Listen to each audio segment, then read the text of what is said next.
become the child. They have become the parent. So this is just a little excerpt from chapter 3. It begins with the text messages from my son, whose name is Jonathan. Not going to be in Vegas for Thanksgiving. Taking boys to Philly. Make plans with Aaron if you want. Aaron's my other son. Bye-bye. Chapter 3. Your children are grown. Get over it. I would love to get over my children, but I can't. They're my children, my adult children.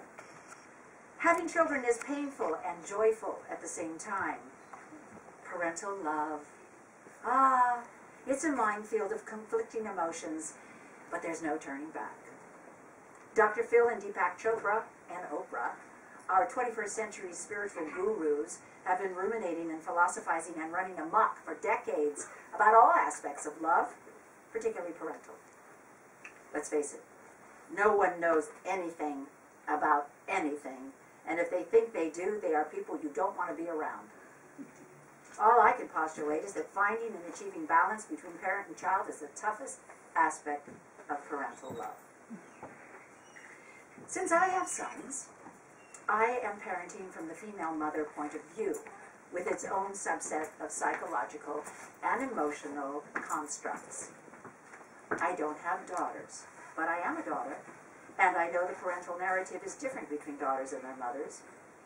I remember reading Nancy Friday's My Mother, Myself, with a sense of relief that I wasn't the only daughter whose relationship with her mother was complex and often subliminally dysfunctional. But the male gender, well, they are always so, well, male. And I don't understand my sons any more than I understand the man I married, the men I've loved, or the men I've dated and hated. Discussing my sons and my energetic relationship with them poses considerable consternation, frequent high anxiety, and piles of my Catholic Jewish guilt. How did they get to be all grown up without me? The deep cavern that lies between childhood and adulthood is a mystery. I'm at a loss about what actually transpired. I'm often nostalgic when I see them, as if they were fluffy teddy bears needing a cuddle. Well, most of the time I vacillate between my need to stay attached to them and their need to maintain distance from me. I'm not a therapist. I don't know what is excessive and what is the normal range of emotionally healthy parent-child love. It is completely inappropriate for me to make judgments about other parent-child relationships. All I know is I made some good decisions, I made some bad decisions raising my boys, and it's the present that I'm concerned with right now. How do I negotiate getting my needs met as a mother and a grandmother? And how do my sons balance their relationship with their mom without getting overly involved? I consult my friends frequently for guidance on this subject, and there is no really a good answer except to keep my mouth shut. Zip it. My friend Kathy tells me she lives in fear of opening her mouth and saying something that could start another round of adult-child disconnect. The adult children could turn on an emotional dive for who knows what reasons, and the parent could find himself or herself in purgatory. I'm not coming to your house for Christmas this year, said Kathy's daughter. We're going to a friend's house. Translation. You are not important this Christmas, Mom. We all have our Christmas stories, of course. After my last holiday catastrophe last winter, well, I'm plumb out of ideas for creative harmonic conversions with my adult children. Reading tea leaves or how ancestor worship fell into disrepute. There's one thing I'm certain of as a parent of adult children. My adult children will, in some manner, feel the need to confront me no matter the age. As a so-called mature adult, I am accountable for my actions and I'm accountable for my words. But I'm human. I'm fallible. I have foibles. I lapse into rages. I lapse into things that protect and defend my ego when I am attacked.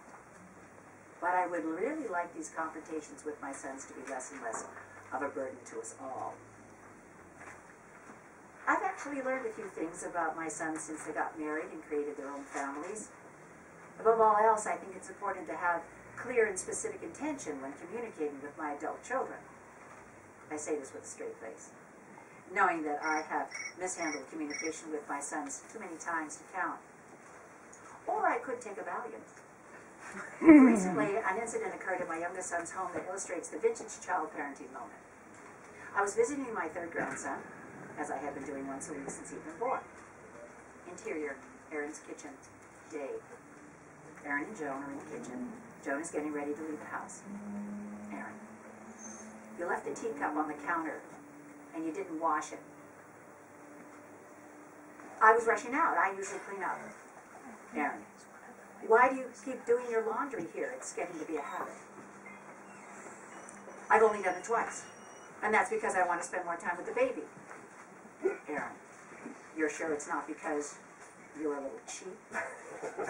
It's weird. Laundry's only $1 at my apartment. Aaron, and if you want food, you should ask. You told me to eat anything I want. Aaron, you don't always say thank you, you know. What's this about, Aaron? You overstep boundaries, Mom. I bounced from 1 to 103 seconds on the anger scale and then went blind, deaf, and I should have gone dumb, but I didn't. For all the times I cleaned up, watched the dog, house sat, folded laundry, why did I have to give excuses for ordinary behavior? I stomped out of my house.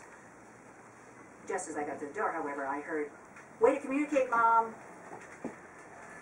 Just get angry and leave." It wasn't my finest moment. Yet, it wasn't my worst either. My sons are not slavishly devoted to me. It would be nice if they were slightly more respectful, but I know it's important for their mental and emotional health to keep an appropriate set of personal boundaries. However, sometimes these boundaries are perceptions rather than real issues. I've come to realize over these formidable growth years that Jonathan and Aaron have personal agendas concerning me, and I don't necessarily know what they're about. While my sons are not particularly demonstrative, I know they love and respect me in an above-average fashion. My sons sometimes ask me for advice or for an opinion, but they don't revere me. Ancestor worship is something the Chinese invented before they were born. My sons don't adhere to elderly wisdom. The wandering Jewess. Granted, my sons turn out great in spite of my failing through decades of child rearing, and I'm incredibly delighted and proud of the way they grew into accomplished men.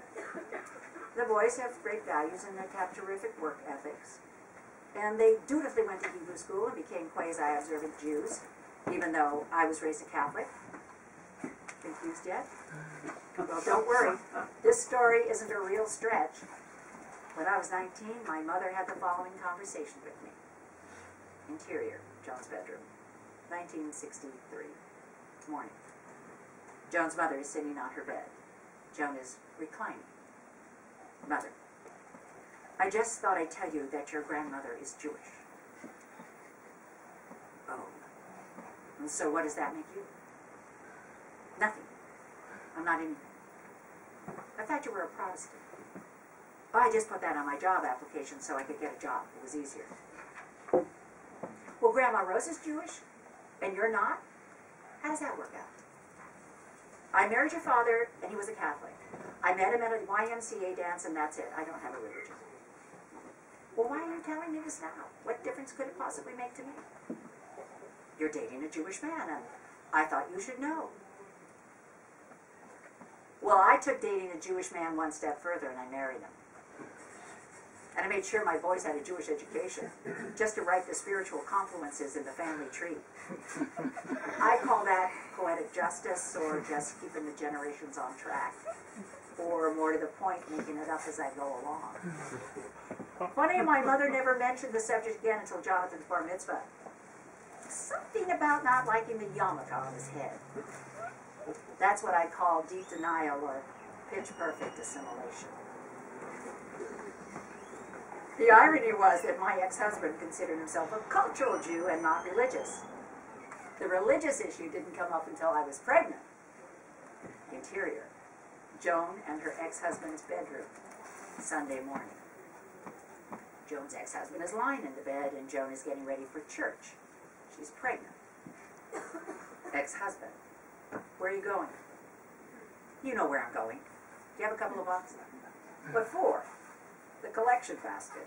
I need some dollars. I'm not going to give a damn thing about church. Use your own money. Your money's my money. Anyway, it's not hurting you. Never mind. You're not going to raise the kid Catholic, are you? Oh, never even considered it, sweetheart. Don't take the kid to church. Wouldn't even think about it, sweetheart. I don't know how a smart woman like you can be a Catholic. How did you buy that crap? Habits, sweetheart. Well, turns out I was more of a Jew than my husband. The Jewish community was welcoming and embracing in my community, and besides, all my friends were Jewish, and their children went to Hebrew school at one of the temples in town, and so that's where I learned from my friends and my environment how to raise the boys of the Jewish religion. Judaism gave our family a spiritual connection and further bonded me with my sons. The irony is that Aaron still calls me a Catholic, but Jonathan takes me to the high holiday services. So there you go. I take absolutely no credit for my sons possessing a decent balance of masculine and feminine aspects. I don't know what I did or didn't do to encourage them to have a healthy sense of self as teenagers. Short of loving and encouraging them at every instance, there was no magical formula. They seemed to possess the natural understanding of the earthbound woman. After all, their mother made no bones that she was not a damsel in distress. As my sons grew older, they saw me as the prototypical flawed mother, and it became more difficult to decode our emotional constructions. I'd like to imagine they possessed an unconscious understanding of the mother archetype which exists in all mythology. This mythology, mother, engenders devotion in the unconscious collective sense, as intuited by all males. Nonetheless, the boys were often critical of me because they found cracks in my mothering, parenting style, maybe even defects in my character. Secretly, I suspect that my son's affection toward me fell somewhere between Peg Bundy, the dysfunctional mother and married with children, and the Greek goddess Medusa. And all.